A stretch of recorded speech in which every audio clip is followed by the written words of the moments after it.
Yes, yes.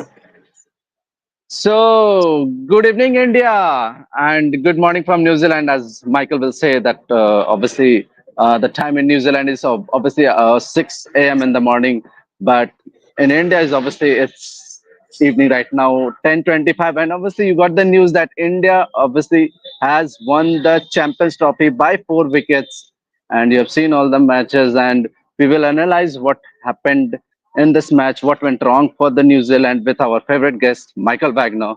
Michael, good morning. Good morning. Yep. Well, So, particularly good morning. yep, go ahead. Look, no, I was just about to say, well played to India. They were the best team in the tournament, and they deserve to win it. So, before analyzing the match, we will obviously have a discussion on the match also. But do you think, because people have been saying this for a long period of time, okay, that India got the advantage by staying on the same hotel, by staying in the same ground, also by playing all the matches on the same ground? Do you think India had the advantage? Yes, yeah, no doubt at all. Travel takes it out of teams. Every day of travel is a day you can't train. Every day of travel is a day you can't recover. If you've got a little knock, a little injury, if you've got to travel, when you get up high in altitude, it reduces your ability to recover. So the likes of Matt Henry's injury, if he'd been staying in one place and not flying, he may have been able to play. Any of those little knocks, like a bunch of New Zealand players had little niggles, didn't get a chance to recover properly. All of those things are absolutely true. And yet India, you can't take anything away from the victory. All you've got to say is that they had things stacked in their advantage, but they still had to play well enough to win, and they did. Said still they have to perform, right? So, as you were saying, we will obviously come to the match. Do you think 250 was a good score on this pitch, or will you say, looking at this pitch, New Zealand were 30 or 40 runs short? Look, it's always easy in hindsight, isn't it? Um, Daryl Mitchell has had a history of going slowly and then accelerating. I think he's averaged something like 11 runs off his first 20 balls in the last 10 matches or so. He goes real slow at the start, and then he goes more than a run a ball after that. And today the acceleration just didn't come, and he got bogged down. And you look at that and you think, well, was that the problem? But then if wickets are falling at the other end, you can't afford to have them falling at both ends. So there's a point where sometimes you've got to hold up. I think, yeah, look, obviously, another 50 runs, another 30 runs, and it would have been a different game. But India looked reasonably comfortable. I think perhaps Matt Henry was a huge loss. You look, Nathan Smith bowled 2 overs for, was it 20 odd runs? If Matt Henry had bowled those 2 overs, I don't think they would have gone for that many runs. And so you just think New Zealand were maybe one bowler short. And maybe with Probably a spinner shot. Yes, I mean, I think relying on the part-time spinner Ravindra and Phillips, there's only so much you want to do with that.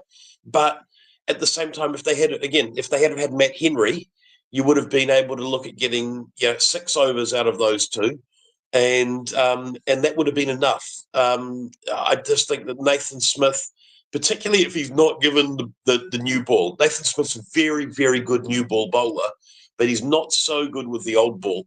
And the fact that he was given only a couple of overs and he didn't open the bowling, just didn't play to his strengths. But it's all well and good, but there's only so many Matt Henrys out there. They don't grow on trees.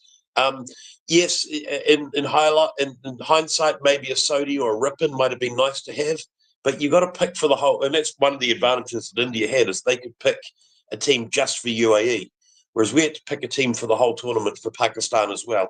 And you can't go in with 5 spinners to a tournament like this. You've got to have a balance. The fast bowlers are most likely to get injured, so you've got to have some coverage there. So, but I was looking at the New Zealand squad. I think there was quite too much of a part-time spinner they had in their squad. because if you look at the team, Rachin Ravindra, who had bowled around 9 or 10 overs today, Braswell bowled a brilliant spell. I think he is also quite a brilliant all-rounder. He scored 100 also earlier. I think against he had scored 100 against India also, and he scored a 50 also today in the final match. He's a out and out all-rounder. I think he's a batting all-rounder more than a bowling all-rounder. So I thought Well, they had a yeah. Go ahead. I'd say Phillips and Ravindra are both there as, I guess, batting all rounders. But Bracewell certainly is there as a bowler. The fact that he can bat is a bonus, but he's picked for his bowling. He wasn't when he was playing as a specialist Okay. batsman. He started his career as a specialist batsman, and he didn't get close Okay. to making the team. Wasn't even in the contention. Then when he started bowling and started picking up wickets, all of a sudden he was picked as a bowler batting at number 8 or 9, and then turned out that actually his batting that had been he was a very slow defensive opening batsman in white ball cricket and red ball cricket, and it turned out that when he tried to whack it, he was quite good at that. And it's Yeah. been a big surprise. If you look at his batting, you might understand that he's a batsman who can bowl a bit. Well, that's how he started, but he didn't. It was really his bowling that caused him to make the team. He's there as a bowler primarily who can bat, rather than a batsman who can bowl. Yep. And if you look at the Matt Henry thing, obviously Matt Henry was a big miss for the New Zealand. Obviously, you can't control the injury thing, but if you look at the Matt Henry was the one who obviously given a lot of headache to the Indian team in the 2019 World Cup. Yeah. Matt Henry did. Lockie Ferguson as well was another huge loss, and Adam Milne. I mean, you've got those three guys with all that truckload of experience, and all three of them injured, and that was a real pity. Okay, and if you look at the batting also, suddenly, if you look at they were playing, Rachin Ravindra was batting quite. He was looking like a batting on a road probably, and suddenly New Zealand were batting collapsed in the middle of the overs once spinner came. So, do you think New Zealand needs to improve while batting on the quality of the spinners, or bowlers was quite the New Zealand sorry the Indian bowlers was quite brilliant on that pitch. That is the reason why New Zealand batsmen got collapsed in the middle of the overs. Look, I think Kuldeep in particular was outstanding. And once you get one of the things that happens against spin is spin's not that hard to play once you're in and you've got your feet moving and you're set. But when you're new to the crease, it's really hard to play. And so starting off against spin is really difficult. And so what you see is that you don't want to lose a wicket because you know that the guy that's coming in next is going to really struggle to play, and so that plays with the mind of the players. And I think the fact that Kuldeep picked up those two early wickets, he got Ravindra and Williamson, then that spooked the rest of the team. And then when Jadeja got Latham, I mean Latham's a very good player of spin, but he has struggled against Jadeja. They've But just earlier, got good. sorry to interrupt you, Michael. Sorry to interrupt you, Michael. I was just asking about the Tom Latham also. Okay, we just mentioned it that he recently struggled against the Ravindra Jadeja. But earlier, he used to be a very good spin player. I've seen some of the innings which he has played against India. He sweeps really good. Yep, he does, and he's a very good spin. He's a very good player of spin. But you can still have one player who gets on top of you. And that's one thing. Latham has struggled against Jadeja in particular. I don't think he struggles against left arm spin in general. In general, he's very good against spin, but he just has trouble reading the length that Jadeja bowls. And you see almost all the time when he gets out, it's because he's getting the length wrong, which he doesn't get the length wrong against many other bowlers. So I think it's just that he hasn't figured out how to read Jadeja's action yet. But look, do New Zealand need to work against spin? Well, I mean, yes and no. I mean, they're probably the second best team against spin in the world at the moment. But just India's got a very, very good spinning lineup. And one of the things you saw, the advantage on that Kuldeep was able to really cause problems by spinning the ball both ways. Chakravarti as well to a lesser degree, in that we'd figured out how to play him. But Kuldeep caused the problems, and it would have been nice for New Zealand to have an Ish Sodhi or a Michael Rippon or a Addy Ashok who could do that too. And I think that the insistence on playing finger spin, I think, yeah, as a former leg spinner, makes me a little bit sad. Yep. We'll obviously discuss a lot about this more upcoming player from the New Zealand, but I need to discuss about the Kane Williamson future also. Because he has obviously given up on his central contract. Do you think he will continue playing for New Zealand in wide ball format? Yeah, I think he'll continue to play. Like what he's said is he wants to be able to play some tournaments, but be able to play the T20 ones as well. So we'll see how that goes. How that's gonna work. It's a really interesting position New Zealand cricket are in that there's so much money now in some of these smaller tournaments that even if the players aren't playing the IPL, like IPL is a carve out. New Zealand players don't have to give up their contract for the IPL. But if you're able to start getting the marquee spots in the PSL and the CPL and some of those, you can make a pretty good living off that. And so we're going to have to adapt to that. And New Zealand doesn't have the money. New Zealand cricket doesn't have the money to be able to fight like Australian cricket can or Indian cricket can. Just say the players, no, you can't go. So we need to find that balance, and it'll be interesting to see how we do that with Williamson. I felt like we could have probably handled Bolt a little bit better. It would have been nice to have him at this tournament, for Yes, example. yeah, that was my question because suddenly, I think Trent Bolt was the first player who was given up the central contract and he decided to play the T20 leagues, and suddenly he just got fed away from the New Zealand cricket.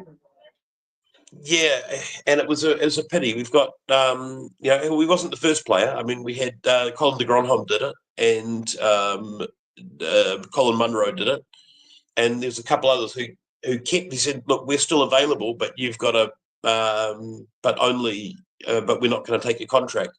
And pretty much New Zealand cricket have made a point to not pick those players. Um, Jimmy Neesham was an interesting one in that he turned down a contract only because he hadn't been offered one, and then he signed when he wasn't offered a contract with New Zealand. He signed elsewhere, and then they came back to him and said, "Oh, actually, we would like to give you a contract now." And he's like, "Well, it's too late. I'm not going to go back on my word." Um, and that was a little bit unfortunate for him, and so they kept picking him. But briefly, but that's also he's now in the on the outer. It's a really tricky balance for New Zealand cricket to be in because we don't want to end up in a place that all we are is a nursery for international cricketers. We want to actually have them playing at home and playing domestic cricket and playing all of the tournaments. We don't want them to just be available for the big games. I just named two, three players like Colin Munro, probably Colin de Grandhomme. They were replacement of this kind of player, but you guys don't have the replacement for Trent Bolt. Yeah, you're right in that our only decent left armour. Well, there's a couple in domestic cricket, but Ben Lister's the only guy that's looked international quality, and he's made of glass and is always injured. So when you've got when you've got a big gap, it's a pity to lose Trent Bolt. However, what you'd say is that Nathan Smith is really promising. Zach Folkes, I think, looks the goods coming through, and Will O'Rourke is a really good talent. So it's not like we don't have any quick bowlers, but they're just not quite ready yet for that to do what Trent Bolt does. And he could Yes, have been I could have. look. Yes, he could have been handy on this kind of track, mind you. Yeah, well, look, he's got the experience that he's handy on almost any kind of track. And Yes, just changing the angles. But you look at any of those four guys I mentioned: Bolt, Henry, Milne, or Ferguson. Uh, Having them in for Nathan Smith could have made the difference in this match. we'll talk about the captain, Satna. How good he has been in the wide ball format. He's been bowling well, and for quite 7 or 8 years, he's been bowling consistently well against all the teams, we would say, and he's been captaining the side also for the 5 or 6 months because recently I think Kane Williamson resigned from the ODI format also. So a word about Satna. Yeah, look, I mean, I think what he's done with his bowling is since he's been working with Rangan Herath, is really he's managed to combine spin and drift. Initially, he was a big spinner of the ball, but the drift didn't do much in the air, and he just got dealt to by the international batsman because it doesn't matter how much you spin it. If you're not doing anything in the air, you're useless. Then he really focused on drift and flight and became a master at that, and that was good, but it meant that he tied batsmen down but didn't get them out. But now that he started spinning the ball off the pitch and doing stuff in the air, he's a real handful. And in the last probably 2 years, he's been world class. That he's not just been tying batsmen down, but he's been getting them out. Um, he's had a pretty good tournament, with the ball. And as far as his captaincy's gone, it's early days, but I think I like what he's done. And today, perhaps he could have maybe moved his bowlers around a little bit better, maybe brought Jameson in earlier. But you're against a very good team. You don't have a big score to defend. You've got to have things go your way, and they just didn't quite. But I would still say a part-time cricketer has done a decent job on this tournament. What, Glenn Phillips? Is that who you're talking, or? No, no. I think just talking about Mitchell Satner, he has obviously mentioned in his Instagram ID that he's a part-time cricketer. Because he loves his golf.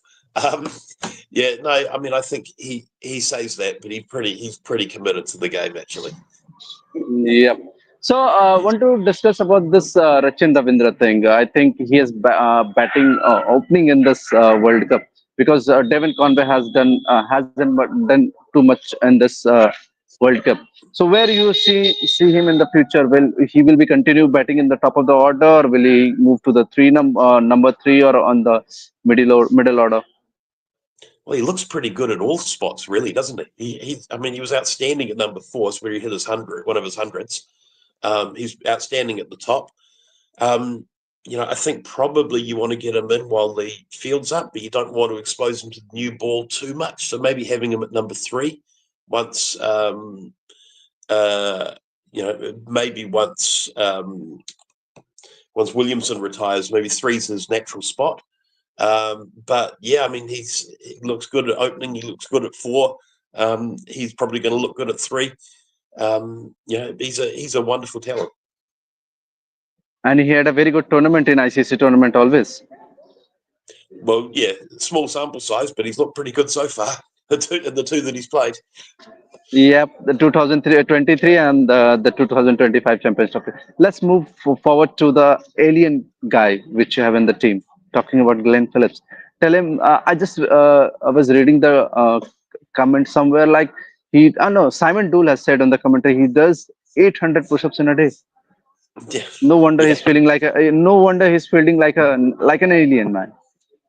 Oh, I mean, look, his fielding. The interesting thing with Glenn Phillips is he's dropped more catches than almost anyone else in world cricket, but he's also caught ridiculous catches that no one else gets close to. It's got to be hard to get him interested. You give him an easy one and he can't take it. But you give him that difficult ones, and man, he's extraordinary. Yeah, look, I mean, his Glenn Phillips is a wonderful player. I've been watching him playing for Auckland as he was coming through. I was there in his first game, and where he scored 100, batting with Martin Guptill, and it was he was it was clear that he was going to be a talent. He's perhaps underperformed a little bit with the bat compared to what we know he's capable of, but what he's done with the Agreed, ball has agreed. been marvelous. Yep. He has probably underperformed while bat in the hand, but fielding wise, bowling wise, he has outperformed in that class. And if you look at the Glenn Phillips thing, you see him as a white ball specialist, but he has been doing well in Test match also. Yeah, no, I don't. I think he could be. I think he could be a wonderful, wonderful red ball cricketer. He for first class cricket for Auckland. He averaged about 60 in 60 or 70 a couple of seasons ago. Yeah, he's a very good, technically good batsman. He doesn't maybe look like it when he's whacking it in white ball cricket, but he's got a still head, sort of that South African technique where he moves his feet but his head stays still, and yeah, he's a very good he's a very good player. I expect to see more out of him in the red ball cricket. And if you look at him, I think we have seen him keeping also in the leagues also. He can bat, he can bowl, he can field, he can do anything. Yeah, he's got a back issues. That's why he doesn't keep anymore. And then once he wasn't able to keep, he decided that he'd practice his bowling. Turns Yeah, out he's quite good at yeah, that too. yeah. He was quite good at bowling also. Okay, so moving forward with He the was a very, very good posi- cricketer too. yeah, looking at the positive of the New Zealand side in this tournament, what will be the positive side for the New Zealand in this Champions Trophy? Oh, I mean, there's heaps of positives. We beat South Africa comfortably when they're a very good side. We beat Pakistan in Pakistan.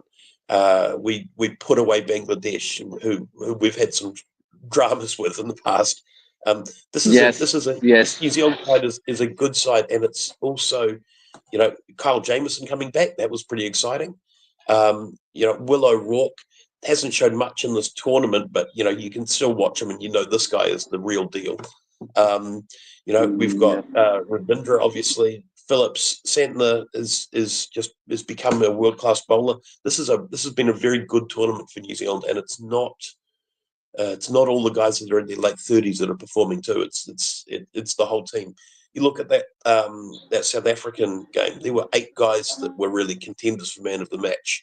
That's a very good thing in a team that's something that's going to continued success when you've got it not just built on 1 or 2 players. Can you tell me a little more about this tall guy called Rock? Which one? Talking about Will York, I think his name is Rock or something like that. Will O'Rourke. The Yeah, tall, Will lanky O'Rourke. bowler. Yeah. Yep, yeah. So he's another guy that looked like a good player and then went to Canterbury and got into their system and has become a world class. Yeah, I mean, he's quick. He gets extra bounce.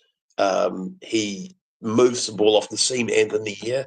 And he's young. He's got plenty of time to develop his skills. So getting the bowling coach around him, it's he's a really exciting prospect. I think he's going to be a. I mean, I've said it before. It's a really unfair thing to put on a player at this age, but he does feel a little bit like Alan Donald. Someone who can really keep pressure on the batsman no matter what the situation. And Donald, at the start of his career, did leak a few runs, but um, but as he went on, he just became better and better and better. And I think O'Rourke has a feeling similar to Alan Donald at a similar stage of his career. Yep, I think he was bowling quite nicely. I think he had a very good future ahead. We'll see how far he will goes. But thank you, Michael, for joining us early in the morning from New Zealand. It was a pleasure talking with you again. It was tough luck, I know, but New Zealand has given us a tough time before that also. Yeah. No, it was. I mean, look, it turned out, you're down to what, the second to last over. There was some tension. It was a good game, and it was a worthy final. But India are the worthy winners. Thank you, Michael. We'll catch you later, and thank you guys for joining us. We'll start making the videos again once the next international match comes for New Zealand. Thank you, Michael, for joining us. Thank you. Bye.